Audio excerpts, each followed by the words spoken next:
You look in the mirror and you don't see a face. You see a list of errors. You see the asymmetry. You see the nose that takes up too much space. You see the skin that refuses to clear, the jawline that blends into the neck, the eyes that look permanently exhausted. You lean in closer, inches from the glass, dissecting yourself like a biology experiment gone wrong. You don't see a human being anymore. You just see a collection of genetic mistakes. And then you lie in bed, in the dark, bathed in the blue light of your phone, and you scroll. You look at them. They look effortless. They look like they belong to a completely different, superior species. They wake up beautiful. They exist beautifully. And as you swipe past another perfect stranger, you feel that heavy, cold stone drop into your stomach. It's a suffocating cocktail of envy and deep, profound shame. You feel like an outsider in your own body. You feel completely, irrevocably ugly.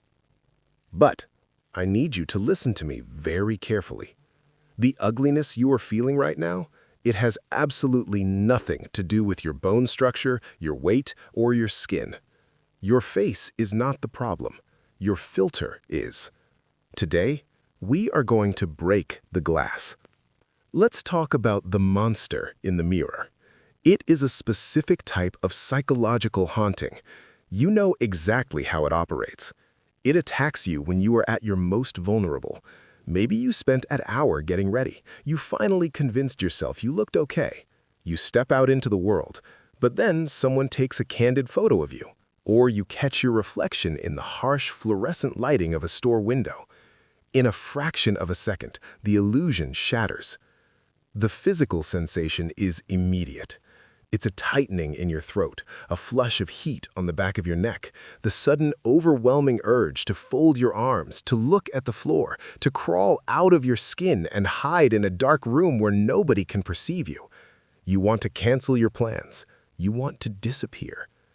You convince yourself that your appearance is a barrier to the life you are supposed to be living. You think, if I just had that person's face, I would be confident. If I had their body, I wouldn't have to worry. I would finally be worthy of being loved, of being seen. I need you to validate something for you right now. This pain is real. It is a silent epidemic, but it is also a massive lie. I have sat in rooms with some of the most conventionally beautiful, successful people on this planet, models, actors, influencers who have millions of people worshiping their aesthetics. And behind closed doors, they are plagued by the exact same ghost. They pick at their faces, they cry over angles, they feel hideous. If the people you are comparing yourself to also feel ugly, then the ruler we are all using to measure human worth is fundamentally broken. You aren't suffering from a lack of physical beauty. You're suffering from a psychological virus. To cure this, we have to understand the mechanics of the virus. Why does your brain torture you this way? It comes down to a deeply ingrained cognitive bias known in psychology as the halo effect. The halo effect is a glitch in human processing. It dictates that when we see one positive trait in a person, like physical attractiveness, our brains automatically, subconsciously assume that this person possesses all other positive traits. When you scroll through social media and see a beautiful person, your brain doesn't just say, that is a symmetrical face. Your brain writes an entire fictional novel about them. It says, they are beautiful, therefore they are happy. They are beautiful, therefore they do not experience anxiety, rejection, or loneliness. They are beautiful, therefore they are better than me. You are not just jealous of their jawline or their waist. You are jealous of the lack of pain you assume their body brings them. You are comparing your darkest, most insecure behind-the-scenes footage to their highly curated, artificially lit highlight reel. Think about it. You are intimately aware of your flaws. You know your morning breath. You know your awkward angles. You know the exact shape of your belly when you sit down. You know every cringeworthy thing you've ever said. But you only know their optimal lighting. You only know the photo they chose out of 100 discarded takes. You only know the digital avatar they constructed to hide their own shadow self. You are judging your raw, unedited humanity against a digital hallucination.